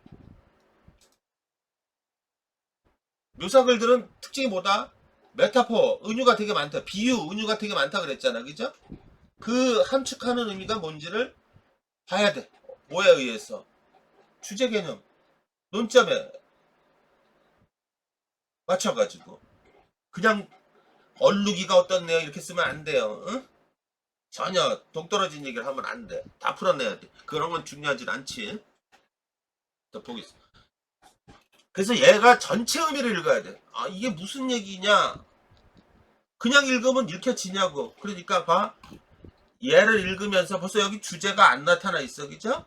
근데 일의 갑국, 을국, 병국을 보면 뭐야? 경제 체제에 대해서 얘기를 하고 있어. 그러면 경제 체제가 각각 다른 게 있어. 수정 사회주의 체제, 몰라도 돼 그런 거. 자유시장 경제 체제, 사회주의 경제 체제가 있는데 경제 체제 중요한 건 경제 체제라는 주제. 경제 체제의 차이. 경제 체제에 대해서 얘기할 때 반드시 뭐 따라 들어오는 개념들이 아까 있었잖아. 그죠? 수정사회 체제든 자유시장 경제 체제든 효율성을 추구하냐, 형평성을 우선하냐, 성장이냐, 분배냐, 개인의 영리 추구 자유가 중요하냐, 사회적인 평등이 중요하냐, 이런 문제들을 끌고 와야 된단 말이야. 거기다가 다 통합해서 맞춰서 써야 되는 게 핵심이야. 그러니까 그 시각에서 얘를 들여다보란 말이야. 그냥 보지 말고. 그러면은 이 야곱이 하는 행위가 뭐야? 전형적인 어떤 자유시장 경제 체제에서 일어날 수 있는 사적 이익 추구에 대해서 얘기하고 그에 따른 문제점에 대해서 지금 얘기를 해. 그죠? 그 부분을 얘기를 해야 된단 말이야. 이렇게 구성해 나가야 돼. 노자의 사상. 계속해서 채우는 것은 그만두느니만 못하며 두드려 나를 세우면 오래 간직할 수 없다. 그 무의의 사상이죠. 나중에 노자는 되게 중요해. 무의의 사상. 장자는 상대주의 관점 얘기해요. 무의의 사상. 응? 지나침은 모자람보다 못하다는 거야. 그죠? 지나침을 경계하는 어떤 사상들. 금과 옥이 집안에 가득하면 결코 지키지 못하며 돈과 명예가 있어도 건방지면 자연히 허물을 남기게 된다. 자, 요게 핵심. 이루었을 때 물러나는 것이 하늘의 도다. 도가도 비상도 그 유명한 예를 해서 이게 뭐야? 이걸 그대로 뭐 지나치고 그만두고 뭐 가득하면 또 그러니까 경제 관점에서 풀려고 그랬잖아. 물질적인 풍족은 많은 사람들한테 이로운 편리함을 주지만 크게 지나치면 화를 불러온다는 거지. 그죠? 사회가 문제가 되고 이게 이러면 이걸 쭉 따라가면 어떻게 돼? 자유시장 경제 체제의 문제점 또는 한계 이런 거랑 연결할 수가 있겠죠. 그죠? 어떤 문제? 여기서 더 나가면은 불평등을 가속하면서 사회 불안, 사회 갈등을 야기하고 이런 내용들. 그제? 그런 내용들을 자꾸 얘기를 해줘야 돼. 빈부격차 확대로다가 사회 갈등을 일으키고 이런 것들. 그러니까 지금 보면은 한번 봐봐. 글이 2와 3과 4는 이 내용을 유추를 통해서 핵심 논점만 뽑아내는 게 중요하죠. 그죠? 이 내용을 갖다 장황하게 써봤자 의미가 없지. 그죠? 그리고 본인의 지식 잘 풀어내야 돼. 그래서 내가 지식을 잘 갖추고 논리적으로 잘 연결해야 된다고 얘기를 한 거야. 그래서 지난 시간에 경제 체제에 대해서 내가 얘기를 해준 거야. 천하의 사람들이 모두 서로 사랑하면 강자는 약자를 억누르지 않고 이거는 딱 읽어보니까 이거 참 많이 나오네요. 그 묵자라고 들어봤죠? 겸해의 사상. 응? 묵자. 우리 말 나온 김에 이제 묵자의 사상을 한번 보자. 그러면은 어디에 있더라? 동양 2번. 2번에 1에 있는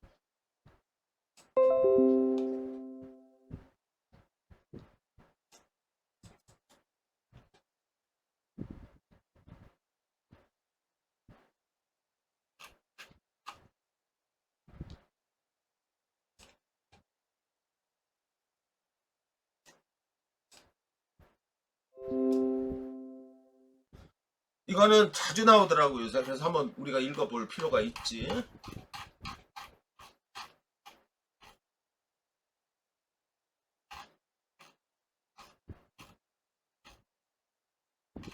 이 소국감인이라고 굉장히 많이 나왔지.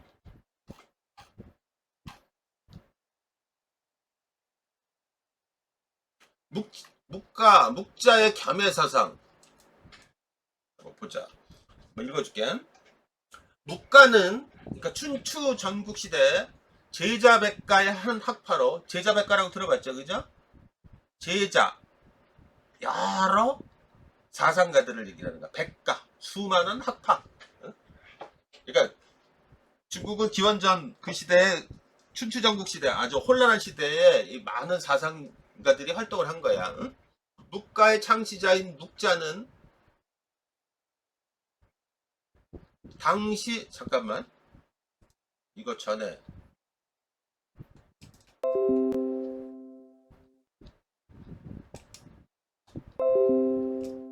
말 나온 김에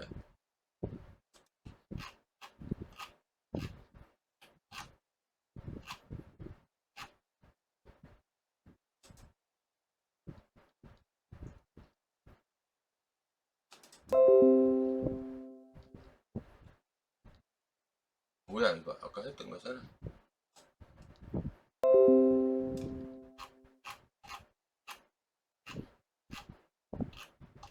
동양 사상을 보면은 이게 연결이 안 돼가지고 그러는데 그 춘추 전국 시대에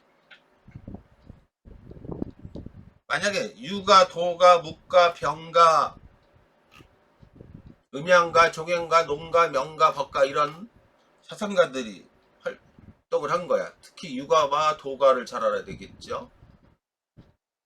이 내용에다가 여러분들이 이거를 그 도표를 지금 선생님이 만든 책을 많이 갖고 있다면 그냥 보지 말고 여기다가 자꾸 그 업데이팅을 하라 그랬지, 그지? 여러분들이 잘 알게. 응?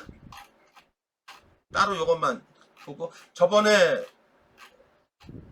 그 개념에 대해서 그 정리된 거를 재편집을 해서 준다 그랬지. 누구야 걔가 이름이 뭐지? 걔 이름 까먹었다. 그지? 걔가 지금 하고 있어. 그때나 보자고. 제자백과의 사상인데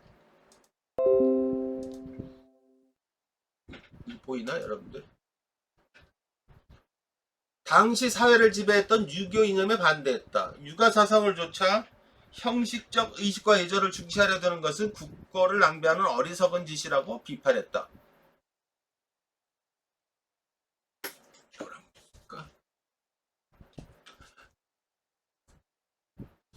국가는 생산활동과 함께 절약을 강조하고 가족이나 국가 경제를 초월한 점에서 겸해의 정신, 그죠? 겸해라는 걸 잘 들어. 겸해의 정신을 역설했다. 사랑을, 평등한 사랑을 가르쳤다는데 한번 보자. 묵자 사상의 핵심은 겸해다. 겸이란 말은 겸하다 또는 널리라는 뜻으로 겸해란 모든 인간을 차별 없는 사랑, 아가페, 그죠? 아가페적인 사랑을 얘기하는 거야. 애를 중시한 점에서는 공자의 인과 유사한 듯 보이지만 어떤 면이 차이 나냐면은 공자인은 별애, 즉 차별적인 사랑, 지들끼리 이런 것들이 별거 아닌 것 같지만은 굉장히 중요한 거야, 그죠? 귀족은 귀족끼리, 천민은 천민끼리, 뭐 이런 차별적인 따로 된다는 그거 확장하면 서양에서는 플라톤의 사상이 그런 거잖아, 그죠? 어? 노예와 귀족이 같을 수 없다고 보는 거야, 차별적 사랑. 인의 사랑은 평화는커녕 도리어 분쟁을 일으킨다고 본 거야. 굉장히 혁신적인 사상이죠. 그러니까 이 육아 사상의 관점에서 보면 육아 사상은 다분히 지배층에 유리한 어떤 사상이잖아, 그죠? 이 사상에서 볼 때 겸해의 사상은 국가의 사상은 배척해야 되고 대립각을 세워야 되잖아, 그죠? 문제가 많은 사상이잖아, 그죠? 응? 오늘날 묵가의 사상이 다시 재조명되는 이유가 그런 거야.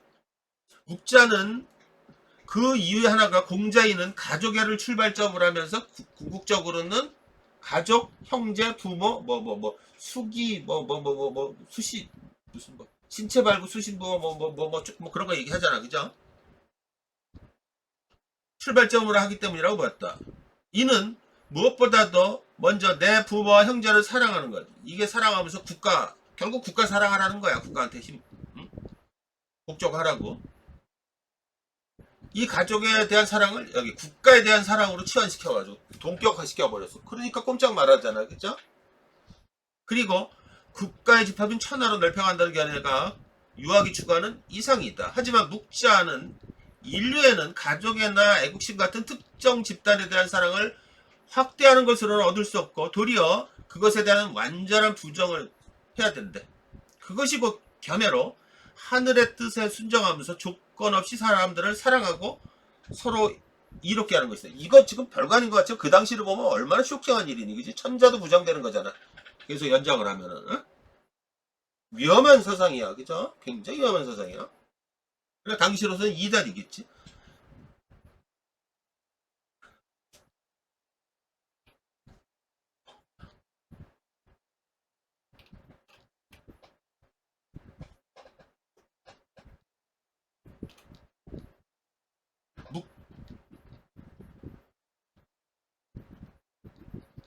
묵자의 겸해는 특정 공동체의 이해와 이익을 근간으로 하는 이게 이제 예래 사상들의 특정 공동체, 자기들, 지배층들, 유학의 인과는 사상면에서 이질적일 뿐 아니라 이것에 대한 부정을 기반으로 한다.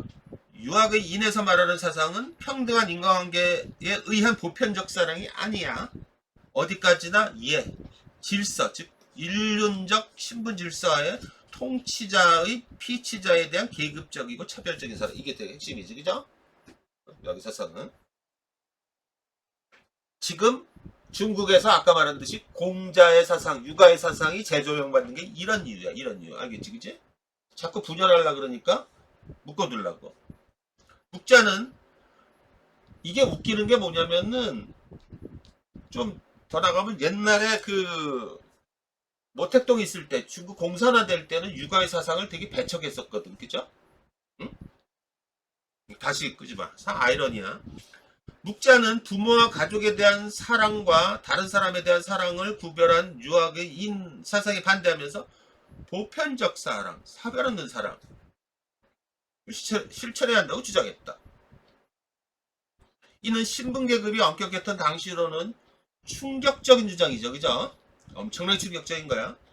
육아에 대한 비판과 도전은 육아 사상가들, 특히 맹자로부터 맹렬하게 공격을 받았고, 맹자는 겸해 사상 어떻게 하냐? 공리주의적인 생각으로 인본을 어지럽힌다고 본 거야. 응? 공리주의 하면 우리 많이 떠오르는 효율성 뭐 이런 것들도 나오잖아. 그죠? 공리, 사회주의, 사회 전체에 대한 부분. 아무튼 이런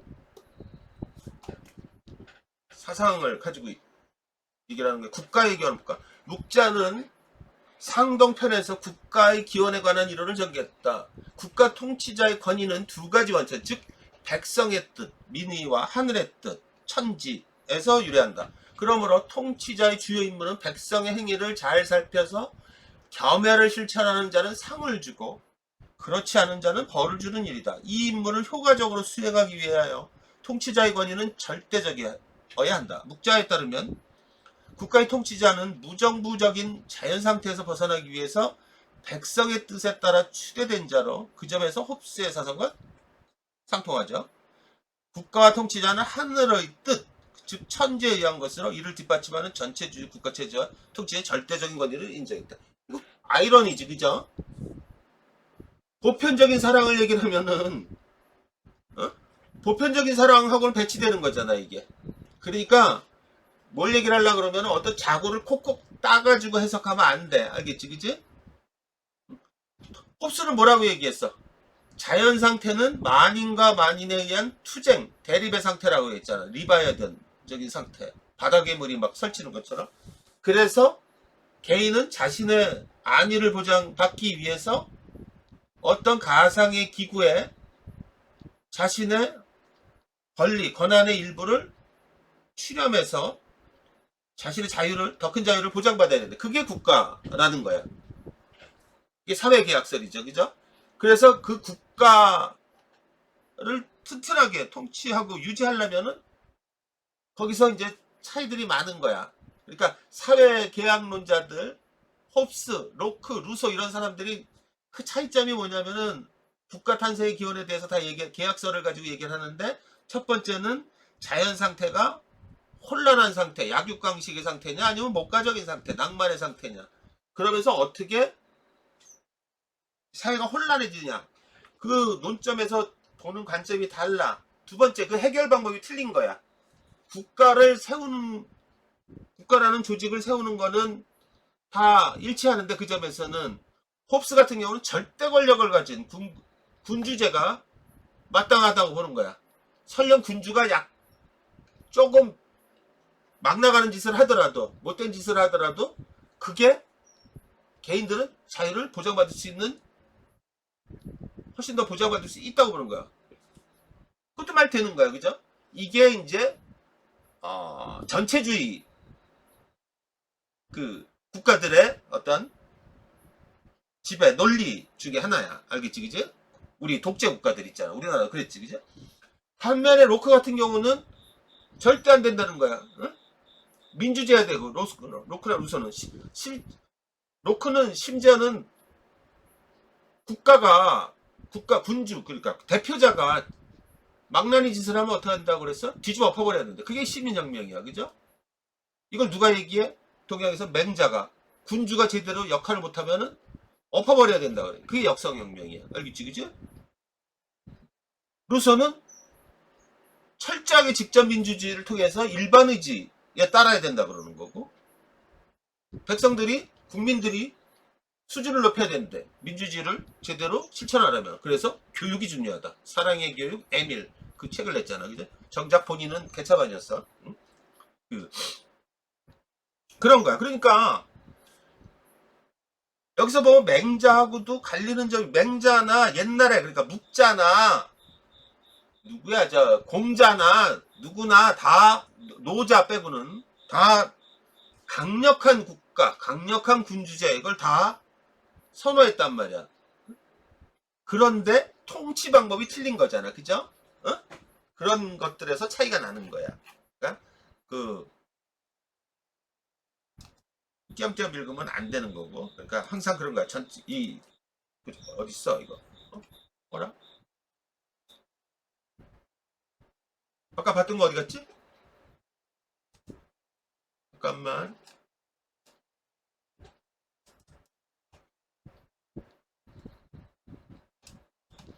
아, 이거 다 봤지? 그러면은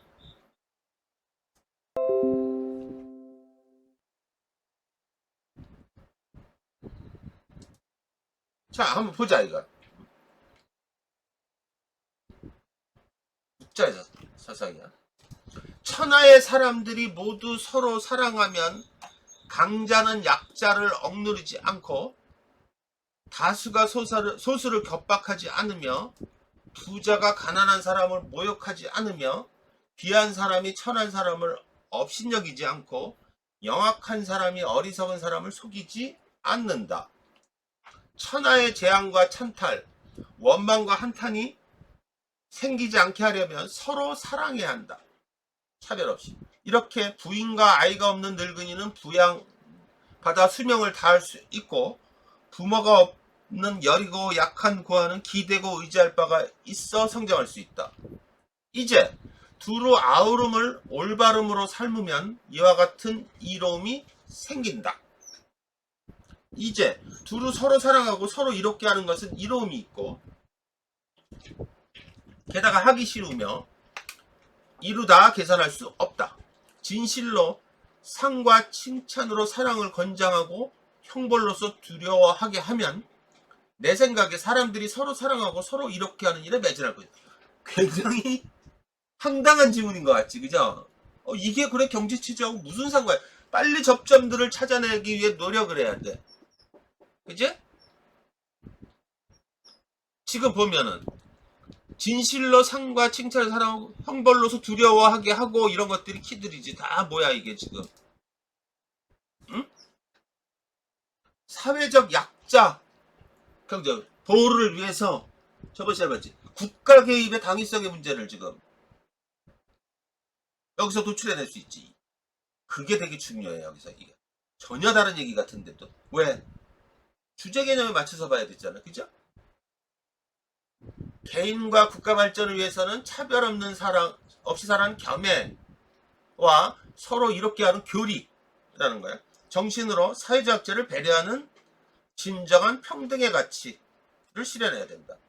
그러니까 국가 개입의 당위성 이런 것들을 끄집어내야 돼. 참 여기서 아마 갈렸을 것 같아 내가 볼 때. 응?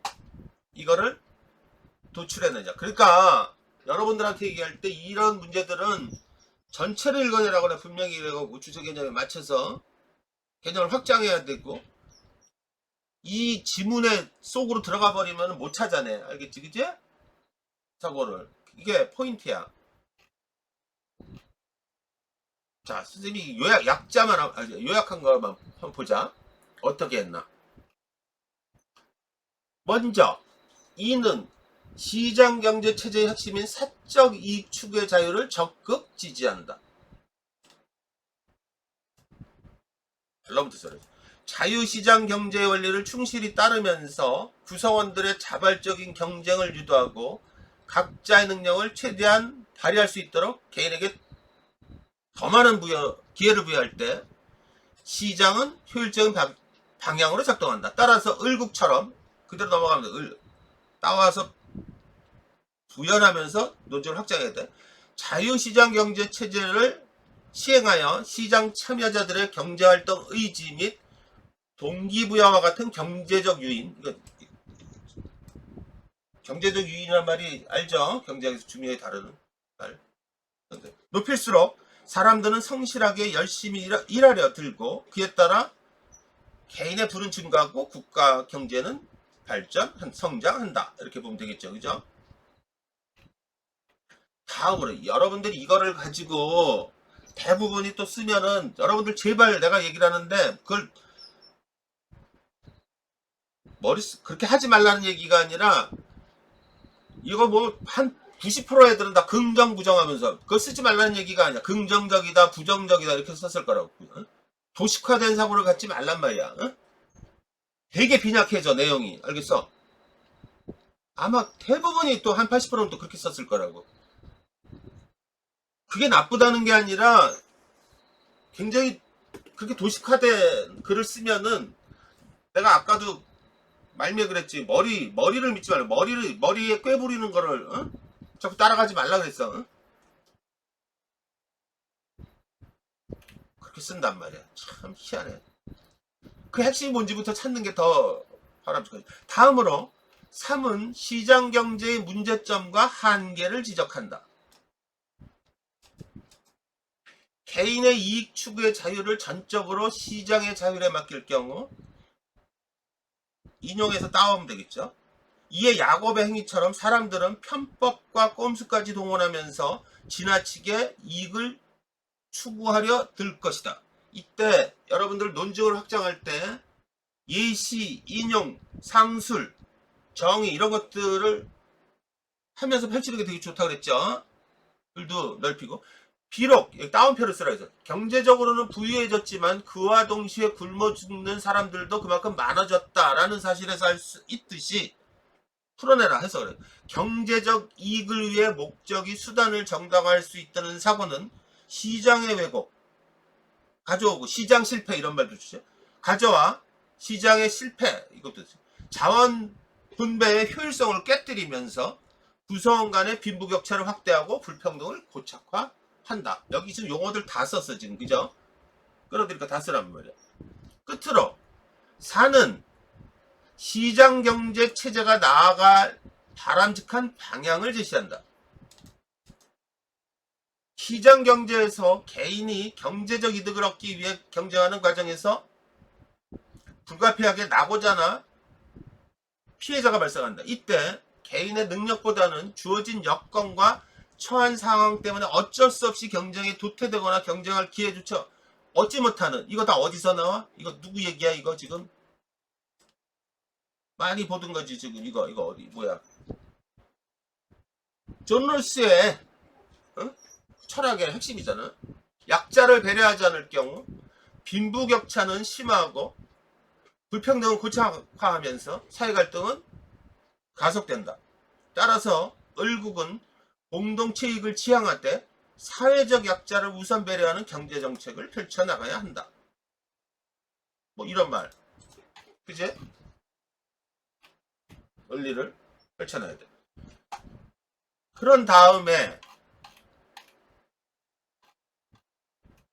세 국가의 사례를 종합하여 이상사회 조건이라고 그랬어. 이때 중요한 건 뭐냐면은 많은 학생들이 앞에 내용과 뒤에 내용이 따로 놀아. 그러면 안 돼. 어떤 경우가 되게 많냐. 앞에 내용은 그냥 서로 유기적으로 연결되지 않으면서 글을 쓰고 냅다 여기에는 그냥 자기 지식을 동원해가지고 그거 멋지게 쓰려고 멋들어지게 쓰려고 노력을 하고 있어요. 그러면 안 된다는 얘기지. 응? 그러면은 연결이 돼야 돼. 연결이 유기적으로 그걸 그래서 봐봐요. 선생님. 효율성과 형평성 다 따왔잖아요 지금. 이게 지금 그죠? 기회의 평등, 결과의 평등. 선생님이 여기 생각나는 것들 다 지금 성장과 분배. 그냥 쓰지 말고 그 앞에 걸 다 넣으면 이런 것들이 연결했으면은 글이 탄탄해지지, 그지? 그러니까 지식은 이럴 때 지식이 따로 놀면 안 되는 거지. 봐. 이상적인 사회를 위해서는 효율성과 형평성의 조화를 이루는 방향으로 국가 경제 정책을 수립 시행해야 한다. 무엇보다 이상사회는 개인의 자유와 권리가 최대한 보장되는 사회로서 개인의 의사를 존중하고 개인의 선택에 최우선 가치를 부여하는 경제체제여야 한다. 이를 위해서는 사유재산제, 영리추구, 경제활동의 자유보장과 같은 자유시장 경제체제의 원리를 충실히 따르면서 경제적 효율성을 극대화할 필요가 있다. 그와 동시에 이상적 사회는 평등사회를 지향한다는 점을 고려할 때 사회적 약자를 우선하여 배려하는 경제정책으로 그대로 연장하란 말이야. 인간 존엄의 가치를 높여야 한다. 이를 위해서는 사회 구성원들에게 필요한 최소한의 생활을 영위하기 위한 경제적 기반을 마련하는 방향으로 분배 정책을 펼치되 특히 약자를 우선하여 배려하는 정책을 통해 형평성을 높여나가야 된다. 결국 이상사회는 기회의 평등과 결과의 평등을 동시에 추구하되 균형 있는 성장과 분배를 통해 경제적 효율성과 사회적 형평성을 함께 더불어 이루는 과정에서 실현될 수 있다. 이렇게 쓰면 되겠지, 그치? 응?